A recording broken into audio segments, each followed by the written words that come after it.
Abrimos, señoras y señores, la mesa de En Perspectiva en este viernes 9 de junio de 2017.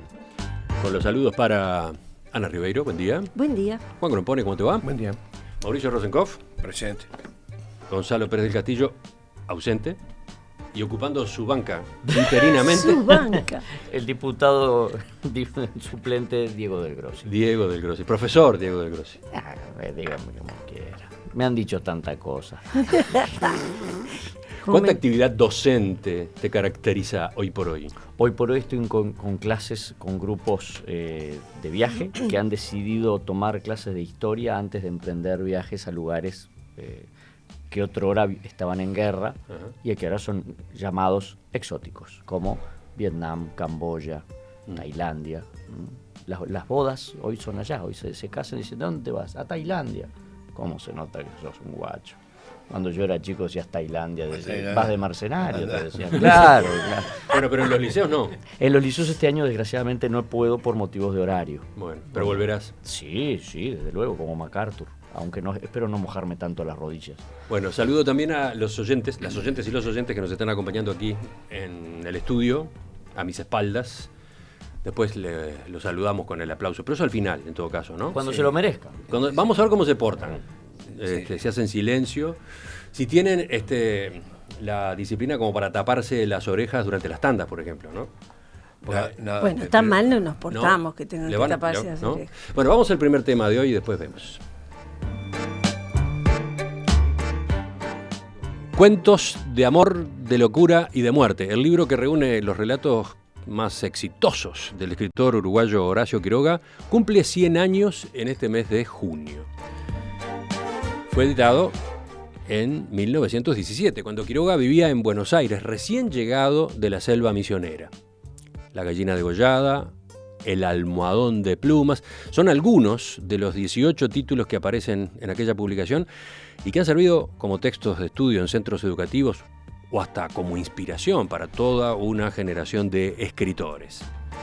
No empieces a escribir sin saber desde la primera palabra a dónde vas. En un cuento bien logrado, las 3 primeras líneas tienen casi la importancia de las 3 últimas, recomendaba Horacio Quiroga en su decálogo. Varios de ustedes querían hablar de este aniversario. No es la primera vez que tomamos a Quiroga como tema, pero ahora está este pretexto, el de este libro en particular. ¿Quién empieza? El escritor. Bueno, ¿quién es él? El escritor de la mesa. Juan que levantó las manos al cielo para hablar de Quiroga. Primera cosa que quiero decir es que Quiroga es un escritor uruguayo-argentino. Es decir, era nacido de madre uruguaya, Pastora Forteza, y de Prudencio Quiroga, argentino, emigrado, y pariente de los famosos Facundo Quiroga, por ejemplo. Y además no solo eso, nació en el Uruguay, se educó en el Uruguay, se educó en el Liceo del Salto, en el mismo que fue mi padre, por ejemplo, y igual que muchos otros gente del norte, ¿no? Y luego prácticamente pasó todo el resto de su vida en la Argentina, y murió en Argentina. De modo que claramente es como si estuviera Gonzalo, acá diría, es un escritor de la patria grande, ¿no? Es decir, claramente es un escritor de la patria grande, pero tiene todos los elementos. Además, una gran temática de su obra tiene que ver con misiones, por las misiones argentinas. Sin duda es el maestro del cuento, y en este libro en particular es donde se acerca muchísimo a Edgar Allan Poe. Para mí el más grande escritor de cuentos de todos los tiempos, ¿no? Es decir, el que ha escrito los cuentos memorables. La gallina degollada, el almohadón de plumas, el perro rabioso y sobre todo los buques suicidantes son cuentos que podrían haber sido perfectamente firmados por Poe sin que nadie hubiera notado la diferencia mayormente, ¿no? Excepto tal vez por el lugar donde pasaban, ¿no? Uh-huh. Los cuentos de Poe pasaban en Nueva Inglaterra y estos pasan a veces en lugares no definidos, ¿no? Pero esos son muy particularmente así. Sin duda, si uno va al museo de Quiroga en Salto, que es la vieja casa de Pastora Forteza, que fue muchas cosas, fue entre otras cosas escuela y ahora es museo, uno puede ver la enorme divulgación que tiene la obra de Quiroga, donde están expuestos cuentos, libros de Quiroga en por lo menos 20 a 25 idiomas, ¿no? Es decir, es de una amplitud Es decir, que no solo es el mejor escritor, el más grande de los escritores uruguayos, sin mi punto de vista, sino también es el más conocido de los escritores uruguayos. ¿El más grande de los escritores? Sí, el más grande. No hay ninguno que se le acerque. No, para mí no hay ninguno que se le acerque. Pero eso, por supuesto, es terriblemente opinable, ¿no? Por una alusión tiene la palabra el escritor Rosenkopf. Muy interesante, como siempre, todo lo que dice Juan. No, pero... Es muy difícil hacer... Te colocó por debajo de Quiroga. Una calificación, pero ya vuelvo. Inmediatamente abajo. Digamos, yo creo que Quiroga, como cuentista, es realmente el maestro que tenemos en esa capacidad. Una de las cosas de síntesis, una de las cosas que obliga a Quiroga a esa síntesis es que sus ingresos provenían porque escribía en Caras y Caretas, le daban media carilla para escribir un cuento, entonces tenía que concentrar en medio cuento el planteo, el desarrollo y la vueltita final. Era otra Caras y Caretas. Sí, seguro. Digo, porque tú escribís en Caras y Caretas. Hoy. Sí, pero no... hoy sí, hoy, sale hoy. Le dan una página también. A ver si aprendo. Creo que este libro de cuentos que estamos en centenario, no es parejo. Los cuentos donde él desarrolla el tema del amor es muy, yo te diría que comparado con el resto es muy trivial. Sí. Es decir, que acá en este libro hay 3, 4 cuentos que son de los clásicos, los que mencionó Juan, y yo quería detenerme en uno, porque como nosotros, el concurso con mayor participación de gente de cuentos que tuvimos acá fue a propósito de Quiroga, que fueron cientos los que se presentaron. Sí. Cuentos a la manera de Quiroga, y vinieron cosas muy lindas. Y quiero detenerme en un cuento, como todos saben, de los pocos escritores que da consejos cómo escribir, en ese decálogo donde trajiste una cita muy linda. Nunca escribas la primera línea del cuento sin saber cuál va a ser la última. Es el consejo número 5 de los 10. Sí, digamos, en materia de decálogos, desde que está en la Católica, Ana la sabe toda. O sea, hace 30 años. No, yo quiero compartir una observación de un mecanismo que utiliza Quiroga y que no está en el decálogo. Y es que de muchacho, entusiasmado por él, practiqué una especie de desmontaje de la técnica. Quiroga dice que tenés que conocer la técnica para escribir, pero cuando escribís no se tiene que notar la técnica. Entonces, la técnica de Quiroga aparece escondida. Entonces, quiero comparar un cuento que está en este libro y uno que no está, que es El hijo, donde tiene lo que yo llamo el mecanismo de la doble vuelta final. Y fíjense que tanto en El hijo y en otros cuentos, lo pongo como ejemplo para el próximo concurso, si quieren, si les interesó, y es que desde el primer momento se sabe que al hombre que lo picó la víbora, ese hombre la queda. Entonces estás contando la agonía de un hombre que termina yendo a la deriva. Pero como va tomando caña y de pronto eso trae algunas consecuencias, yo qué sé qué, en el penúltimo párrafo el tipo reacciona y se siente como nunca y está muy bien. Entonces uno, claro, tiene la expectativa de que la caña tremenda que está tomando ha combatido el veneno. Entonces, para que en el párrafo siguiente defuncione. Es decir, que te lleva y te trae. Con el hijo pasa lo mismo. Oye un disparo, el hijo que tiene 12 años fue con la escopeta, ahí está cazando, le pegó algo, pero pasa mucho tiempo y no se escucha ni un segundo disparo, ni regresa, lo va a buscar y va con la convicción que tiene el lector de que el hijo está muerto. Entonces, pero no está muerto, porque cuando llega a él está recostado a un alambrado. Entonces avanza, entonces la gente ya se alivia, se distiende para llegar al alambrado y ver que cuando cruzó el alambrado se enganchó con la escopeta y se pegó un tiro y está parado ahí. Es una doble vuelta en el cuento que es, digamos, tenés que agregarle a esta técnica el cuento. Eso corre por cuenta del que lo escribe. Pero esto es una vueltita de técnica que no menciona en el decálogo y que se le podía poner como precepto 12º, con el permiso. ¿Cómo no? Modificamos el catálogo. 11º sería, ¿no? 11º, sí. Está bien. Menos mal que era un ingeniero. Sí, ¿qué sería nosotros? No, andás a ver qué quiso decir Mauricio al saltearse el 11, no sé. Pero vas tú, dale. Profesora. Bueno, el decálogo funciona bien para los cuentos y sobre todo los cuentos que él mismo denominaba con efecto. Pero hay otro Quiroga que de alguna manera renuncia al efecto o lo denuncia como una cosa relativamente fácil, que funcionaba bien en el cuento corto, pero que de pronto no era tanto literatura y tanto dejarse llevar por los personajes y que ellos tengan vida propia como en los otros cuentos que ensaya, en donde el final no tiene por qué ser tan efectivo, pero lo que hay a lo largo de toda la trama importa más que el efecto final. O sea, el efecto no tiene que ser lo que más se note. O sea, que hay dos Quirogas ahí que me parece que tienen que verse. El del almohadón de plumas, bueno, es el efecto por excelencia, ¿no? El bicho inmenso, enorme, asqueroso que está dentro del almohadón. La gallina degollada es notoriamente un cuento de efecto final tremebundo, ¿no? Esos 4 monstruitos babiantes que asesinan a esa hermana preciosa y prometedora, y por sobre todas las cosas normal, como habían visto asesinar la gallina en la mañana. Pero hay otros en que no, en que la cosa se diluye más. Quiroga fue por sobre todas las cosas un hombre que batalló con y contra la literatura, porque cuando siempre se dice... ¿Por qué contra?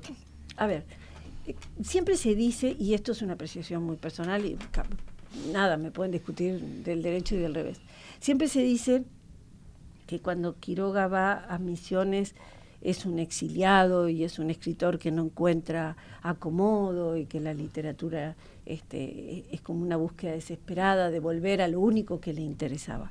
Yo visité la casa de Quiroga en Misiones y todo el lugar y vi algunos manuscritos y la sensación que me dio era exactamente otra. Él hizo una empatía con ese paisaje absolutamente salvaje, muy, muy grande, y le preocupaban cosas que hasta que no vi un manuscrito no podía creer que le preocuparan tanto. Por ejemplo, hay cartas de Quiroga intercambiados con amigos ingenieros y de diversas profesiones que había dejado en París y en otras partes del mundo. No hay que olvidar que Quiroga es un factor fundamental en el descubrimiento de las ruinas de las misiones jesuíticas. Fue el primero que avisó: acá hay algo raro bajo un montón de plantas, vengan a ver. Y vienen un montón de amigos de él y resulta que sacan para arriba nada menos que las misiones. O le sacan las matas que las habían cubierto. Ese Quiroga tiene cartas enteras dedicadas, por ejemplo, al aprovechamiento del agua y si el riego en las macetas era correcto y por dónde se esquivaba y cómo podía hacerse para retenerse la humedad. Soy un hombre absolutamente compenetrado con ese paisaje salvaje. Y en esa dramaticidad del paisaje, yo creo que es una clave literaria que a él le encantó encontrar. Así que a él lo que le angustiaba en la literatura era poder vivir económicamente de la literatura, porque no quería hacer otra cosa que literatura y mimetizarse con el paisaje. Por eso digo contra y por la literatura, ¿no? Fue un drama personal de los tantos dramas que tuvo. Yo creo que la mimetización con el paisaje es la mimetización de un hombre que nació rodeado de violencia por diferentes motivos, ¿no? Y de tragedias. Entonces no podía estar en un paisaje como el de la Antártida, plácido, uniforme y blanco. Tenía que encontrar afuera un infierno exterior parecido al interior, se me ocurre. Como los oyentes que están acá en el estudio notarán, Juan vino con un papel y con sus apuntes prolijamente presentados en un print surgido de su computadora, ¿no? Ana llegó con un cuadernito también con sus apuntes a mano. Sí. Es más, utilizó varias lapiceras porque los colores son distintos. Sí, porque hay azul, hay negro. Hay ¿no? azul y negro. Bueno. Esta azul era media lenta. Mauricio no trajo nada. Yo tengo anotaciones en la pantalla del reloj. Ahí está. Ese es el secreto. Como Dick Tracy. No, como Dick Tracy, claro. Y el profe del Grossi vino con el cuaderno más grande. Sí, una cuadernola, digamos. Me sobraban. a la que ahora le ha ido agregando Sí, otros le asuntos. agregué porque uno aprende acá. Uno viene a esta tertulia.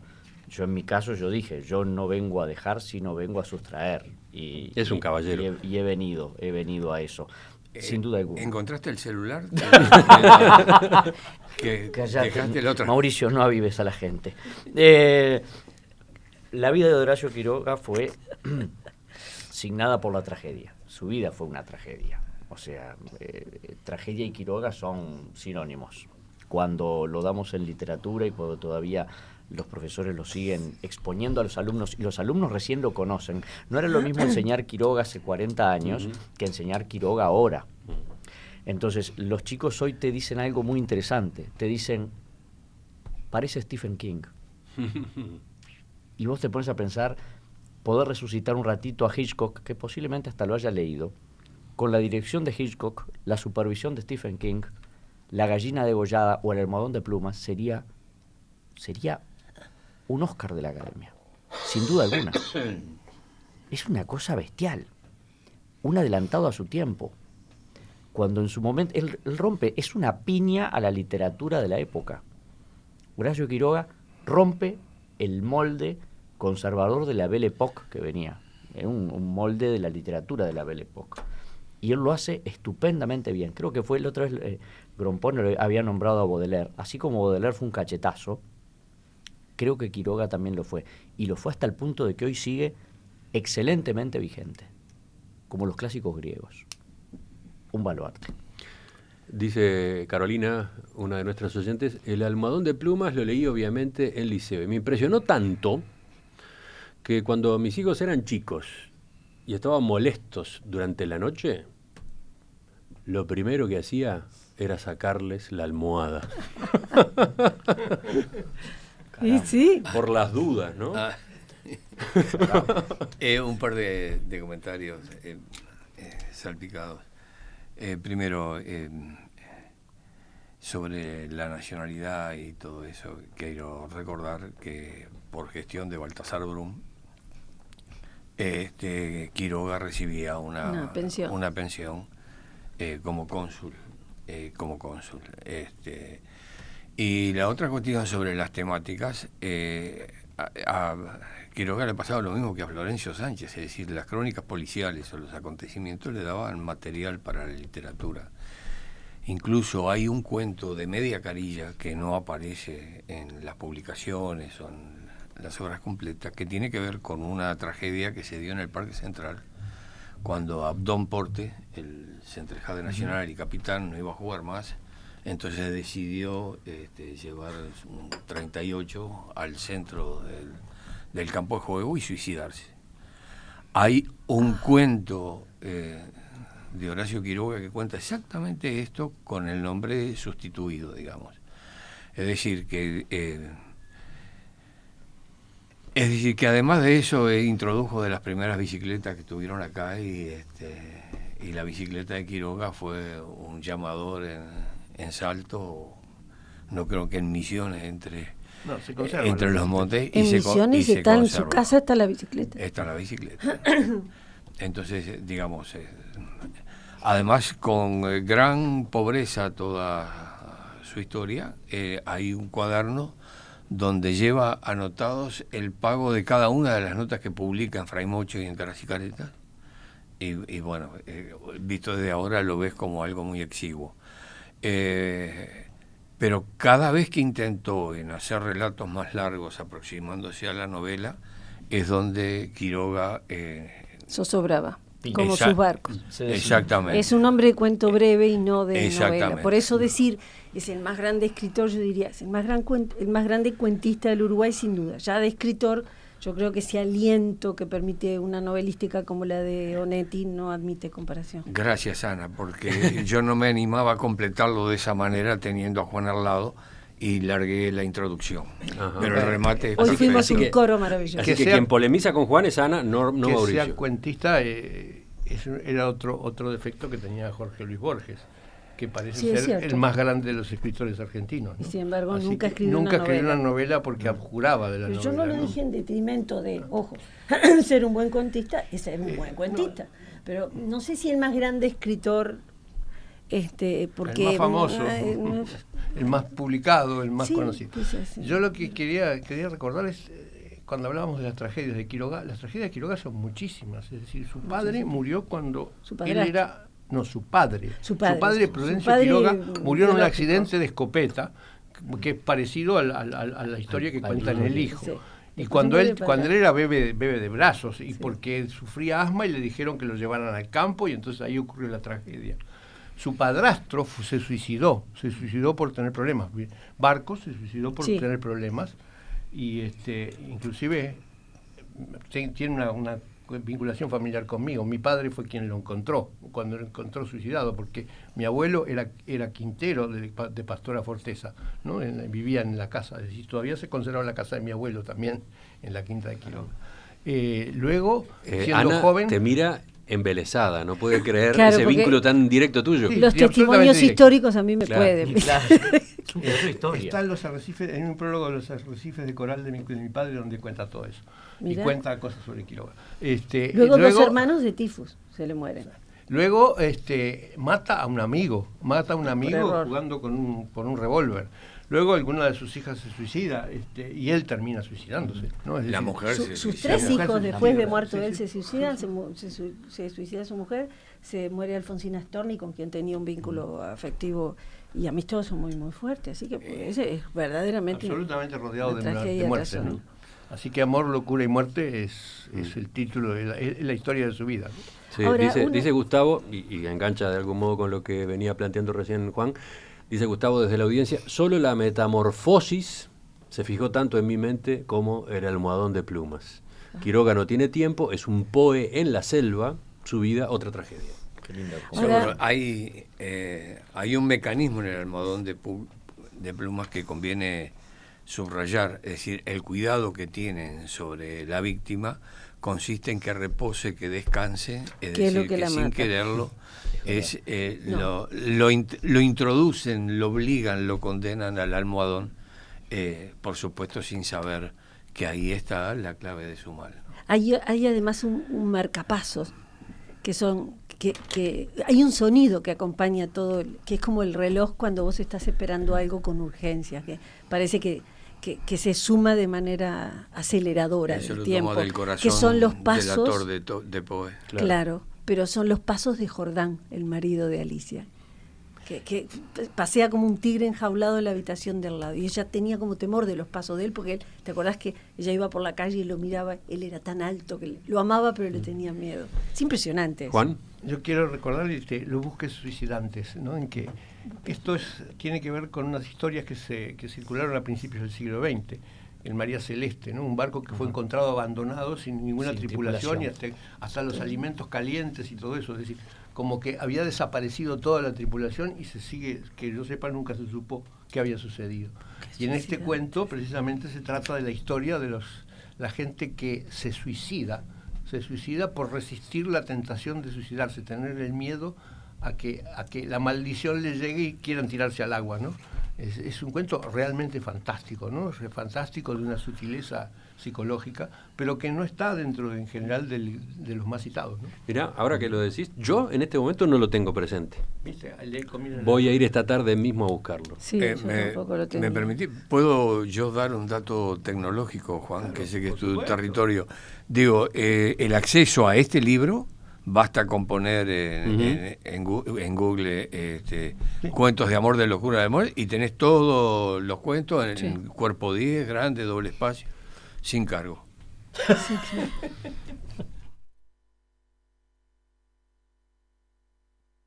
¿Le quedó algo, profesor de Grossi? No, de ninguna manera. ¿Cómo me va a quedar algo si han sido realmente prolíferos? Los chicos están rindiendo bien, estos tres chiquilines. ¿Sí? Los Seguilo chiquilines llamando, nos seguilo encantó. llamando. Esa es una práctica que podríamos introducir, ¿no? ¿Cuál? Poner nota al final de la mesa. Se podría. Van a creer que esto lo propuse yo por maestra, por profesora. Pero lo dejamos al invitado que ponga nota. Después, Como- dentro de un rato. Como vos te vas a acordar porque conocés historia, el dúo Buono-Striano que decía buen orden 0, 0. Exactamente. Ya tenemos el sonsonete para la calificación. Ya volvemos, Cero, ya cero. seguimos en la mesa de este viernes. Epílogo del tema anterior, por ejemplo, este mensaje que se relaciona con otro que leí hace un rato. Este lo manda Carmen y dice: buen día, a mí me pasó algo parecido con El almohadón de plumas de Horacio Quiroga. Yo era la encargada de la biblioteca en la Escuela Rural 84 de Florida y lo leí en 6º año. Dormí sin almohada unos cuantos días. ¿Qué más? Quiero aclararle algo a MB, celular terminado en 159, porque viene ahora un mensaje de ella que dice: ofendida, nunca leen mis aportes y son buenos. No hay ninguna intención, MB. Ocurre que tu mensaje, el anterior, llegó cortado. Lo único que pude ver de ese mensaje era el final que decía poco estudiado.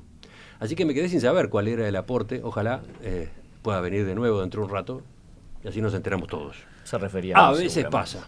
Poco a veces estudiado. Pero a mí me queda simbrando el poco estudiado, que eso solo nada más es algo Es inquietante. Un como para que mensaje. tomemos las cosas de otra manera. Poco Totalmente. estudiado. Bueno, Poco estudiado es lo único que ¿nos yo- habrá reprobado?